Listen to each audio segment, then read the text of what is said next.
These amazing islands straddle the equator some 600 miles off the coast of South America. This isolation from the mainland, combined with the constant volcanic activity, has provided a unique habitat. We'll see all the animals this place is famous for. Giant tortoises. Knock that off. You're fresh. You're an herbivore. Marine and land iguanas. A living laboratory of evolution. As well as some incredible changes that have occurred in recent times. Coming face to face with what might be a new creature. That's right. Evolution in action. Join me as we explore the Galapagos.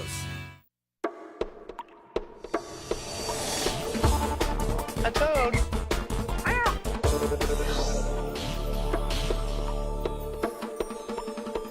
This is the Galapagos marine iguana, one of 7 races you find living throughout these islands. They are extraordinary reptiles, hardy, very fit for survival in this tough landscape. When we think of the Galapagos, we think of it being a cornucopia for wildlife, but in fact, it is considered by scientists to be species poor. There are not a lot of creatures living on the Galapagos. But what's wonderful about the Galapagos is that although it doesn't have tons of species, what species are here are amazing. I mean, they blow you away, like these marine iguanas. Famous 19th century naturalist Charles Darwin used these islands to illustrate his theories on the origin of the species. Like Darwin, we too will travel by sailing ship. Now, he was here for 5 weeks. Our trip will be shorter. But even though this group of 5 islands spans only 100 miles, strong currents mean we'll spend as long as 12 hours going from one island to the next. And we'll be seeing a ton of iguanas every day, more and more of them. They're going to be coming out of our ears. And when we reach the end of our journey, we'll try to find a real treasure. We'll look for what researchers think may be an entirely new race of these unique reptiles. First stop, Fernandina. And what's great about Fernandina is that this is the youngest of the islands of the Galapagos archipelago. This island is only 700,000 years old. You can see how new it is. You can just imagine what this was like when it was bubbling and pussing from the earth, exploding up from the ocean, steaming the water. But in the end, it served as a table for life. It is one of the greatest stories of natural history. Just how did these animals get here? The ancestor of this animal drifted its way from the mainland. It was an iguana, your typical rainforest iguana, green iguana. Perhaps it drifted on a patch of vegetation. Maybe it was a female filled with eggs. Perhaps it was a small colony stuck in a large tree. But they found their way here, and then they evolved. They evolved into 2 different species, this marine species and the land species. Isolated in a habitat very different from the mainland of South America, these castaway iguanas evolved into very distinct species. Each island has its own unique group of resident iguanas. I think what I find most interesting about these marine iguanas, besides the fact that they're extraordinary in their behavior and the way they survive, is that they're marine animals. They survive in a saltwater environment. They come and they lay their eggs on land and they bask on land, but their food is marine in design. It's saltwater algae, it's saltwater seaweed. They are the only lizard in the world that can actually survive in a marine environment and harvest their food from the marine environment. Amazing reptiles found nowhere else but in the Galapagos. Now, when Darwin was here in 1835, he made a very interesting discovery about these marine iguanas. He discovered that their safety zone are these outcrops of lava and rock. What's interesting about that discovery is his experiment. Now, today, you're not allowed to touch these animals, but what Darwin did back then was quite on PC. He discovered that by hurling these creatures, catapulting them into the ocean, he watched it swim back, and then he picked it up, and he kept throwing this thing back out in the water 5 or 6 times, exhausting the animal, and it swam back. By tossing it in the ocean, he realized that although it is marine in design, it felt safer on the land, even though it was going to be picked up and thrown back out in the sea. Now, if I was a research scientist and I wanted to come to the Galapagos to do some studying, and I put in my proposal, part of my research will be to pick these creatures up and catapult them into the ocean, I doubt very much that the government of Ecuador would be giving me a research permit, because not only are you not allowed to touch any of the wildlife here, but you're certainly not allowed to throw them out in the open ocean. As a whole, as you move from one island to the next, you discover that the colonies of marine iguanas are different from each other. On Isabella, they're huge. On Plaza del Sur, they're tiny. And in some other islands, they're colorful. But here, on Fernandina, they're stocky, moderate in size, and they're very, very dark. That dark color has two important purposes. The first is that it's excellent camouflage. If you're living on a volcanic island and you're surrounded by black lava, what better way to blend in than to look like the lava? The other reason is that it's a little colder here than some other parts of the Galapagos. We're north, we've got some very rich upwellings of cold water surrounding these islands. Because it can be cooler, they need to generate more body energy. These animals are cold-blooded, they're not generating their own body temperature. So by being dark, they're like solar panels. They can suck up all that heat energy from the sun, store it in their bodies, fire up their metabolisms, and then head on out to sea and do what it is that makes this species amazing. Please. You're killing me. That's good, man. Wait. Whew, I got one for you guys. Okay, ready? This grasshopper, right? He goes into a bar, and the bartender says to the grasshopper, he says, "Hey, buddy, I got a drink named after you." And the grasshopper says, "You got a drink named Rod?" Get it? Rod? Come on. Man. I guess these guys don't have a very good sense of humor. See what they're doing right now? They're expelling salt out of their nostrils. They're sneezing. They're not doing it to be rude. You have to remember, they're living in a marine environment. They're drinking seawater. The food they eat grows in the ocean and it has lots of salt in it. And they get rid of it through glands, which collect it from the bloodstream and then send that salt like plumes out of their nostrils. So listen, you know, it was really great hanging out with you guys. I hope you learned as much from me as I did from you, and I just want to say thank you. Don't get up. I'll see myself up.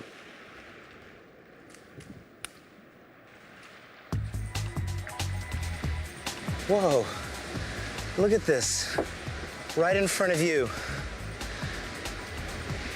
It's a great example of how you can find the extraordinary in the ordinary. A very common species of crustacean littering these rocks, sally-light for crabs. I've seen thousands of them. I've been to the Galapagos a number of times.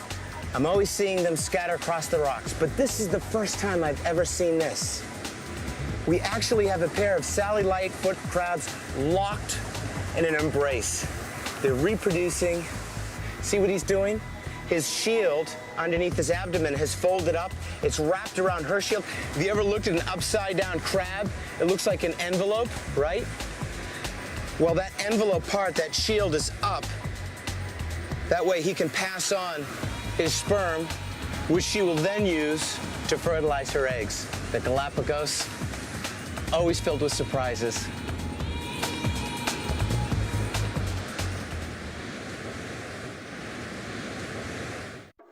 Coming up in the experience, our iguanathon will continue as we retrace Darwin's journey. More and more different iguanas, millions of them, and just maybe we'll find a brand new variety. But first, we'll see some sea lions, some amorous tortoises, and even some penguins. Wait a minute. Hey, we're in the tropics. What are these guys doing here?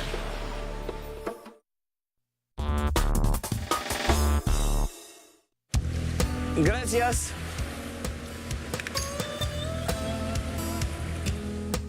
Well, I'd like to welcome you to Plaza Sur, the Southern Plaza. No, it's not some tacky mall somewhere in Greater America. This is a very special place.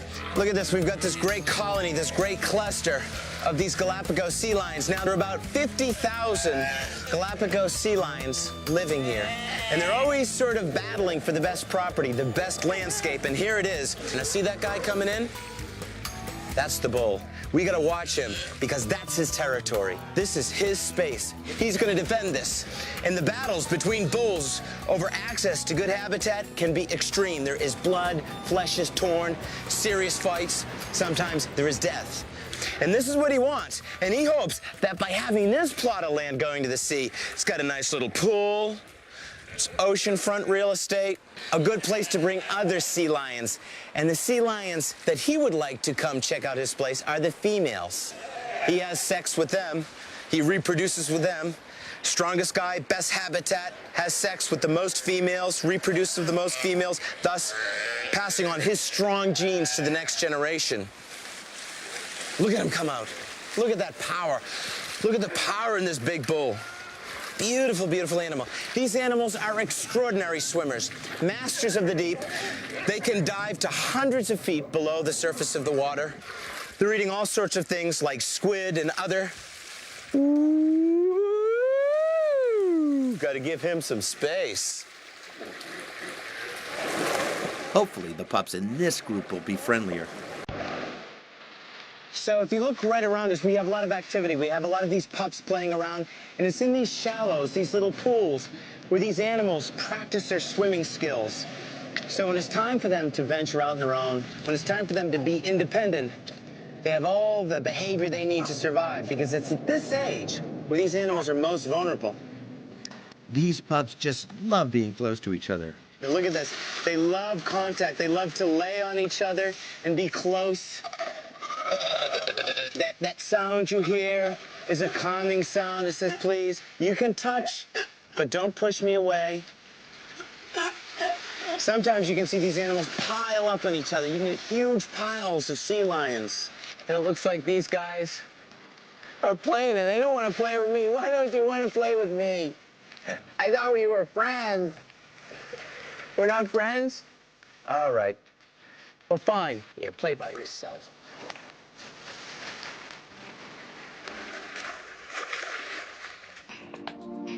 The beautiful water surrounding Plaza Sur is as densely populated with life as the land. I didn't do it! I'm innocent.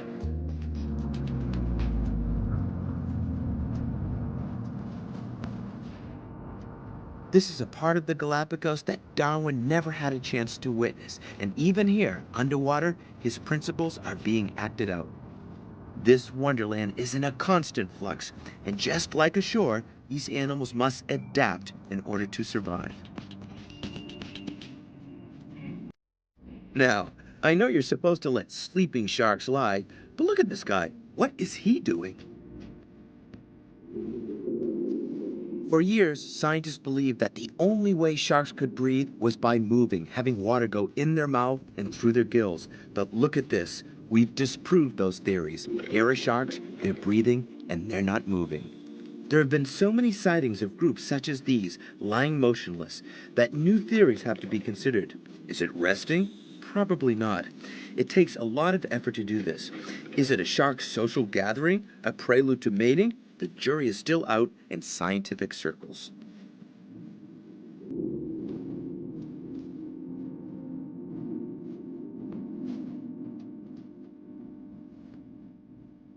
Now wait a minute. There goes something you never expect to see in the tropics. That's right, it's a penguin. Hopefully we'll see more of them on shore. As we continue to explore the Galapagos, there are more iguanas ahead. Look at the color of this lizard. Plus something Darwin never saw.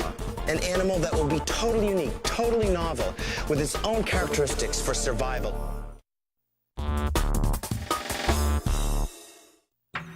Now, I'm not sure if Darwin stopped here on his voyage in 1835, but he should have. I want to get a little closer look at those penguins we saw. We've traveled 65 miles to the island of Mariella, 6,000 miles from Antarctica. This might be the last place on Earth you'd think of seeing a penguin. What a scene. Look at this. We've got Mariella Island. Yes, that's Mariella Island. Beautiful island. Lovely little snow peaks of guano. And look at the wildlife we've here. We've got blue-footed boobies, we've got marine iguanas, and we've got penguins. Look at that right there. And we got a sea lion. We got 2 sea lions. They're like, "Welcome, Jim Corwin. Welcome to the Galapagos."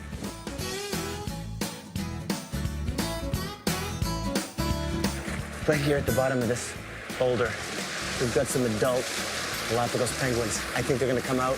Perhaps they're somehow connected to this young penguin, this baby penguin. Let's just see what happens. Look at the way this creature moves. As you can see, he's not much of a walker. He's a hopper. He hops from one place to the next. And on land, I wouldn't say that they're clumsy, but there's certainly no ballerina. But in the water, man, these guys are like in their own Bolshoi, you know, Bolshoi ballet. See what this creature's doing? It's preening, it's working, it's grooming its feathers. The plumage is a very important behavior to these animals because the water here around these islands is fed by some extremely cold currents. The Humboldt and the Cromwell currents are very cold. The benefit of that cold water is that it provides these creatures with the food they need, the sardines and the mullet. The price that's paid by these animals is that they really have to be careful with regard to their body temperature. They can easily suffer from hypothermia. Their only defense is about a half-inch thick layer of very dense feathers. And they continually preen them to make sure they're compact, well lubricated, thus providing a barrier between the cold, icy water and their warm flesh. Now, many scientists believe that these Galapagos penguins are a cross between the Humboldt and the Magellan penguins. They made their way here millions of years ago from the south, from the Antarctic region of South America. They made their way up. They established themselves, as with many of the amazing creatures living in the Galapagos. A population was isolated, and over time it evolved into a new species, no longer kin to the ones from South America, from the very tip of South America, but their own unique group of birds. Now that's not nice. I'm glad that penguin isn't my mother. In fact, these penguins make excellent parents. These babies will stay being raised by their parents for nearly a year in time. And these penguins invest so much energy into the rearing of their offspring that, as you can see, the offspring can weigh up to 1/4 kilogram more than the parents, because these babies do nothing but sit there and eat. They sit, they wait, and they grow. They grow because their parents are swimming 60, 70, 90 feet, gathering up tons of sardines and mullet, putting that in their stomachs, letting it sort of mush up, and then they come back, and then they regurgitate that stuff and feed it to their babies. That's very cool, but look at that right there. Look at that. Look what's coming out of the water. Look what's coming out of the water. He's going after the crab. He's going after the crab. He's going to get the Sally Lightfoot crab. He's going to hunt for that crab. That's what he wants. He wants the Sally Lightfoot crab. That's an octopus, and he's come out of the water, and he just went back in the water. He never got the Sally Lightfoot crab. But that was cool. Isn't this great? We're on this little island, and we've got octopi, we've got Sally Lightfoot crabs, we've got blue-footed boobies, we've got flightless cormorants, and we got penguins. And we're in the tropics. That's what's amazing. Another 6 hours by boat, and I'm on Santa Cruz Island, home to the Cinco Cerros, or Blue Hill tortoise. See this structure? You can think of it as, well, kind of like a greenhouse. Now, it's a greenhouse not for growing flowers, but for growing a very special creature, Galapagos tortoises. It's part of the National Park System, connected with the Darwin Center. And what they're making are baby turtles, or baby tortoises. And this is what they look like when they're 2 months in age. Very tiny turtle. After 2 years, you get this. This is a 2-year-old Cinco Cerro tortoise.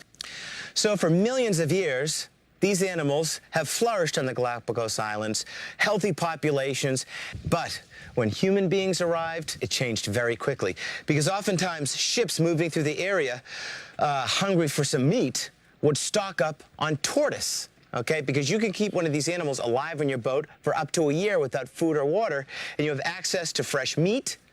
You've got access to fat to fire up an oil lamp.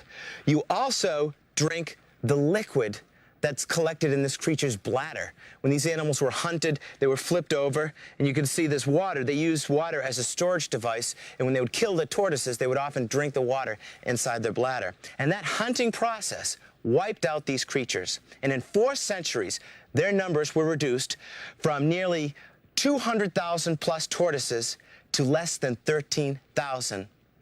2 races actually became extinct because of the behavior of human beings. So let's put these guys back. Don't worry, someday you'll be as big as him, I promise. Okay. Here's my buddy. This is a tortoise I wanted to show you. Beautiful tortoise. Look at this guy. Hey there, Pally. I'd like one of your bananas, please. Give me a banana. Okay.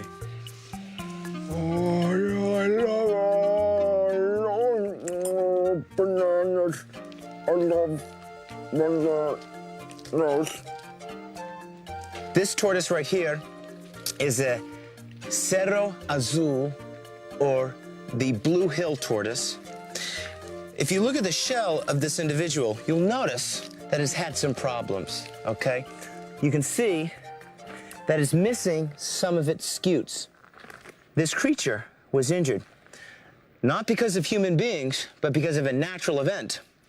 What happened is that in 1998, a volcano erupted and the lava flowed from Cerro Azul to Sierra Negra, okay, this caldera, and unfortunately, this tortoise was in the way and he was burnt. Now, some of the tortoises were transported by helicopter, but this individual was actually carried.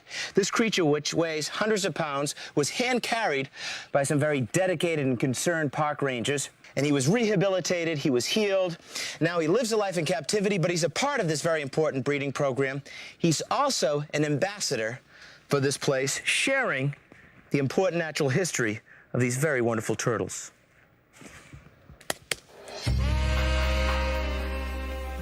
When we think of tortoises, we think of a quiet animal, but not during the breeding season, because when they're copulating, the male roars and utters a groaning sound. This guy's good. As you can see, champagne and oysters are not necessary. This is the goal of this breeding center with the Galapagos National Park, is to secure the future of not only Cinco Cerro tortugas, but other tortoises as well. And all the effort goes in for this singular event, which they hope will occur amongst all the adult turtles, and that's reproduction. These creatures could live 100 years or more. No one really knows the actual lifespan of these animals. It's quite possible that there is a tortoise living on one of these Galapagos Islands that's been hanging around since the days of Darwin. Knock that off. You're fresh. You're a very fresh tortoise. You're an herbivore. So he's looking at me and he's thinking, that's the biggest banana I ever saw. It's gonna be delicious. I'll be eating that banana for months. That's it. Stay with us as we continue to explore the amazing Galapagos in our search for a brand new type of iguana. The prettier you are, the more spectacular you appear, the better chance you have of getting a mate. And that goes for iguanas as well.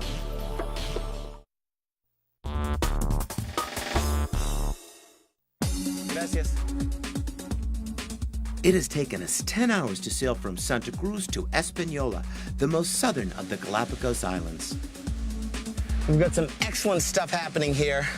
See this bird and those birds over here? We've got a small colony of masked boobies, okay? And what I want to do is focus to this individual because it really encapsulates the story of these wonderful birds. This is a masked booby. Named masked because of that featherless area of brown skin around his bill. The reason why I selected this individual, because it's connected to that individual. You see, this is a parent of this hatchling over here, and this is what I really want to talk about. This is where the behavior of the masked boobies becomes very interesting, very complex. They will rear only one offspring, but they'll lay 2 eggs. And what happens is there's an invisible circle around the nesting site of these birds, okay? One of those eggs is going to hatch first, perhaps a week before the other egg. Then, when the other egg hatches, the first hatchling pushes the second hatchling out of the ring. The parents ignore the battle as that little hatchling is pushed out, and even though it's only a neck length distant away from the parent ignores it, and it starves to death. It dies, it bakes in the hot sun. The winner survives and gets taken care of by the parents. That is called obligate siblicide, or the Cain and Abel effect, where one offspring kills the other for 100% attention from the parents. Oh, isn't he cute?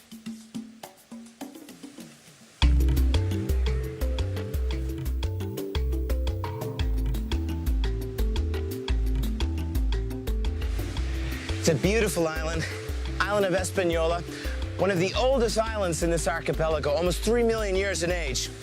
And it is home to a splendid lizard, a gorgeous, gorgeous marine iguana. To find it, just look where you're standing, because they're all around you. Look at this. Look at the color of this lizard. They're like lizards wrapped under a rainbow. And look at that one over there. They're all different colors. The individuals have different colorations between each other. Oh my gosh, and look at this one. Look at this one before he leaves. Look at the colors of this lizard. Look at this guy. He's got blue. He's got a stripe of turquoise blue going down his spine. Each one is different from the next. Look at this one over here. Let's follow this guy over. Look what he's doing. Look what he's doing. Head bobbing, head bobbing, head bobbing. Look at that. He's saying, "Hey, you, listen here, mister. I'm bigger than you, and these are my babes, so make like a tree and go away, go away. Get out of here now." When these iguanas are bobbing their head, they're actually communicating. It's a visual signal identifying territory. Scientists have speculated why these lizards have different colors, and it probably has something to do with competition between individual lizards. The wildlife is packed very tightly in this island. So they're smaller in size, and they compete with each other with the color.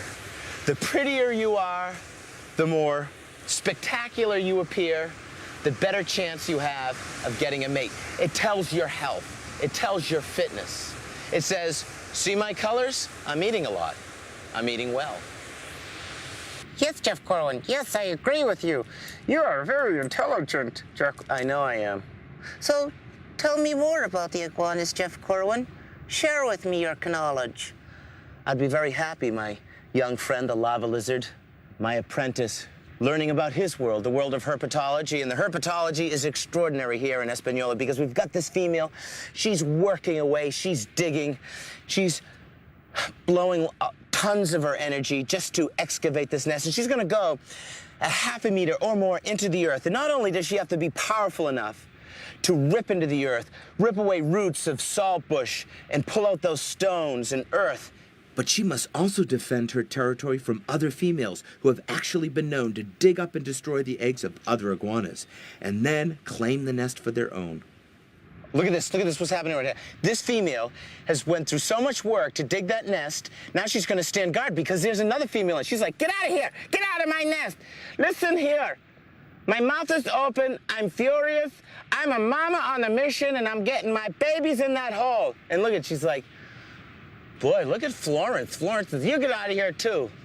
Great stuff, great competition. Her mouth is agape, she's bobbing her head, and now that she's driven off her competitor, she's gonna return back to the nest, going back for a little victory dance, little victory bobbing, and then back in the hole for a little victory digging and eventually some victory egg laying.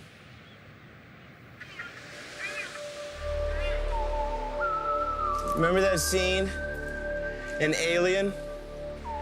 John Hurt walking amongst the eggs. Ooh.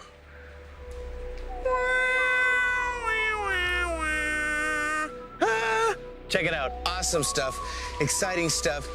This is the paradise for marine iguana reproduction here on the island of Hispaniola. Look at this. There has to be at least 100 females toiling in this earth, in this rubble. They're fighting. It's starting to get late, so I think I'm going to leave this fight before the final round. Well, we've got 12 hours of overnight sailing ahead of us, and if we don't take the wrong freeway exit and end up in Burbank again, daybreak should find us at our next destination, the island of Isabella. Up next, surprise, another kind of marine iguana. And finally, we'll meet a land iguana as well, and there's an even bigger find waiting for us. It's like discovery for me, coming face to face with what might be a new creature. Our next destination is Isla Isabela. It is the largest of the Galapagos Island, and it's home to some equally large creatures. Not only is it the largest of the islands, but it's still growing. There are 5 central volcanoes here that form the spine of the island. This morning, the sun's coming up. Isabella gets hot real quick. So, all this flat vegetation is called saltbush. Very hardy, salt-tolerant plant. Now, during the nighttime hours, this place gets pretty cool, so the iguanas, they'll seek refuge and shelter underneath this saltbush. But as the day starts to warm up, they creep out of the bush. Okay, look at this. Look at this. See this? See how there's little punch holes in this vegetation? These are areas where iguanas have moved through. It's nothing. That's it right there. The marine iguanas here have adapted to the spaciousness of the island. They're huge. I feel like I'm in a 1950s Japanese horror movie. I feel like I should be one of those little people going, Godzilla! Godzilla! What's really important to recognize as we come face to face with the various races of iguanas here is that we're seeing Darwin's research work. We're seeing his theories actually come to life. For example, this animal represents a theory known as adaptive radiation. This is when a species adapts to survive in a very specific environment. Now, in the case of the Galapagos, each island hosts a new and different species that are closely related, yet special to that island alone. But where are these subspecies or races going to? Perhaps we are seeing a stage which will eventually lead to a new species of iguana that's very different from the animal we see today. And why is it changing? Why is its body being molded and, tweaked from one generation to the next? It is because of the environment. The animal is adapting to changes in the environment, and those adaptations are represented in each new generation of animal, in this case, these giant iguanas of Isabella that come into the world. And those adaptations help these animals survive. Because if you're not adapting, if you're not meeting and taking on the challenges successfully in your environment as a living creature, the only option you have is extinction. And that's a very nasty price to pay for not being fit. Look at this. Look at this guy right here. Now, this is a serious male. He's showing his ornamentation. He's showing how powerful he is. Not only does he have a great array of spines going down his body, but he's so old that they're actually folding over each other. Look at the top of his head. Look at those triangular scales right there. Those come in handy for sparring. They're locked, buttress to buttress, with another male iguana as they wrestle back and forth over access to that good plot of rock where all the girls are going to be hanging out. This is a look of experience. This is a look of a creature that's fit to survive. And to a female iguana, this is one very handsome young fellow, aren't you there? I bet you got yourself a lot of girls in your day, huh?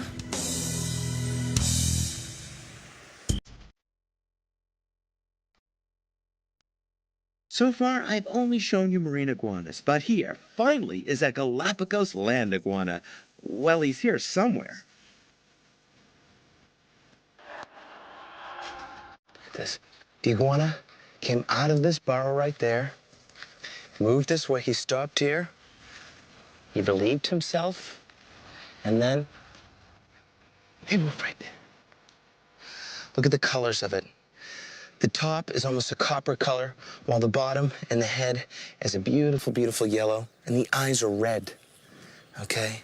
Now, this individual is a male. He's got raised spines, and he's got those dome-like bumps right here on its head. Land iguanas like this race here on this island, okay, they have a very long lifespan. In fact, it's about double the lifespan of a marine iguana. Marine iguanas live to about 30 years. These creatures can live about 60 years, and that's very long for a lizard. As you can see, these lizards are solid muscle, powerful, powerful creatures. They use the muscles in their arms and legs to climb up trees in search of fruit and food. Females use the powerful muscles in their legs and those powerful claws to rip apart the earth to lay their eggs. Here we are, we're just sitting out here. We're on an island, we're in the Galapagos. We get a rare window into the world of these animals. To be able to sit here but a meter away and watch this creature go about its business with not a care in the world with regard to our presence is a wonderful thing. And that's something that many of the creatures living here in this archipelago share in common, is that they have evolved many things to promote their survival.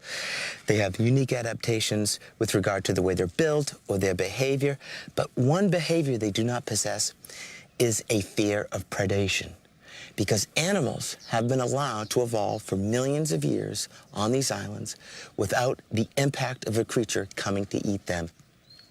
Apparently someone's feeling a little snobby today. It appears that Jeff Corwin is not high up on the list of entertainment or interesting things for land iguana. Like, talk to the tail, mister. Just talk to the tail.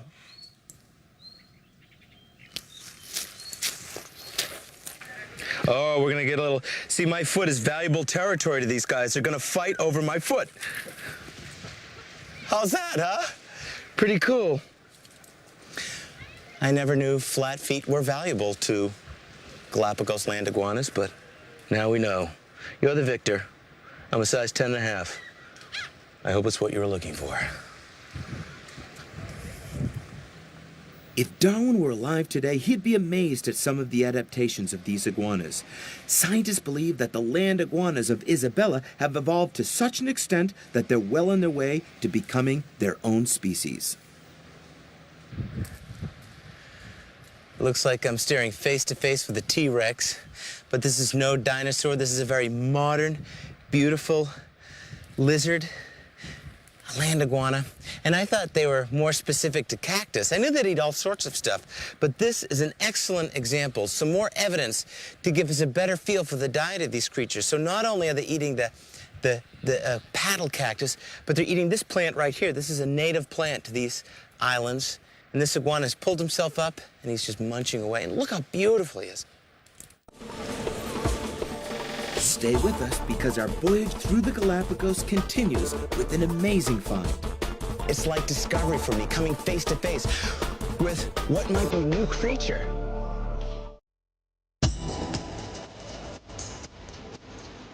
We're on the final leg of our journey now, and these dolphins seem to be leading us towards our destination, and it looks like they're having a great time doing it.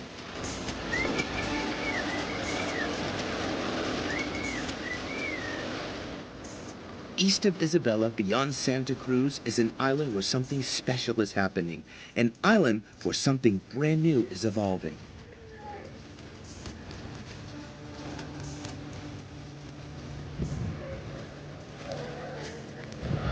Nice.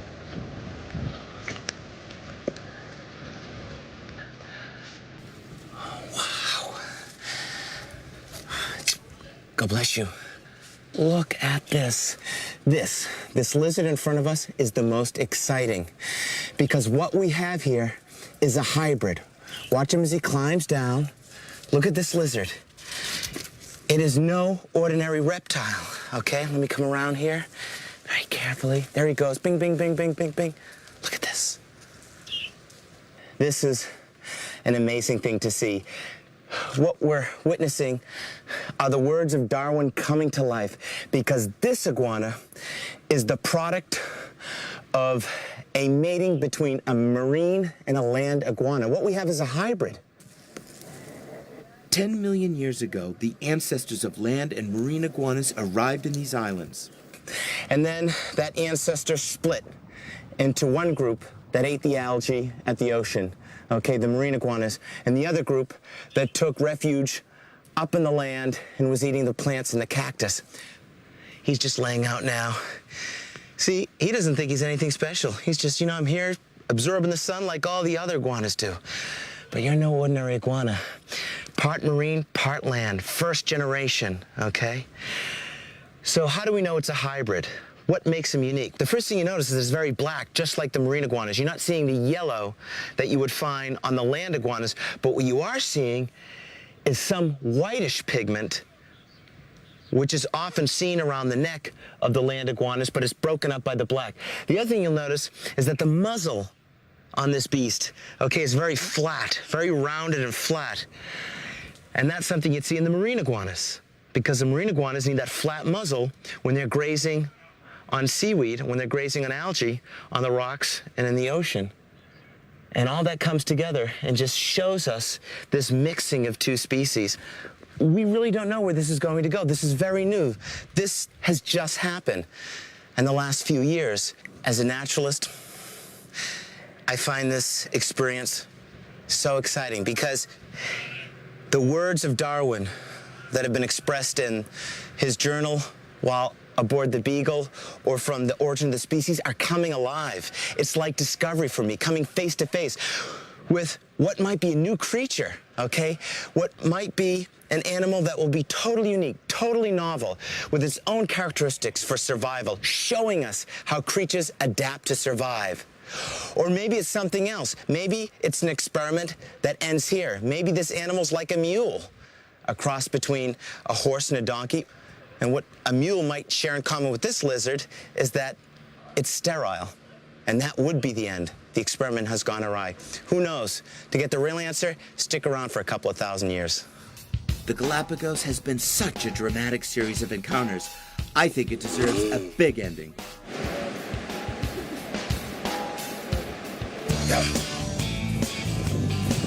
I've returned to the majestic island of Isabella to wrap up our journey.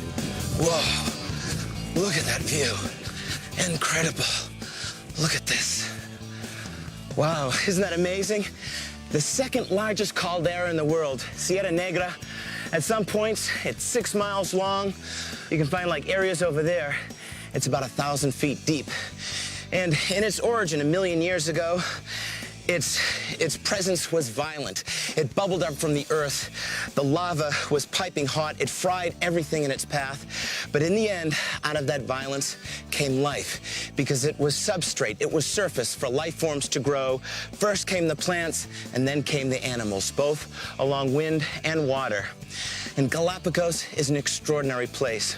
To be called a living laboratory of evolution is appropriate indeed. It has brought scientists for years and years, first Darwin and then the others, and they come to better understand our world in this amazing process of evolution.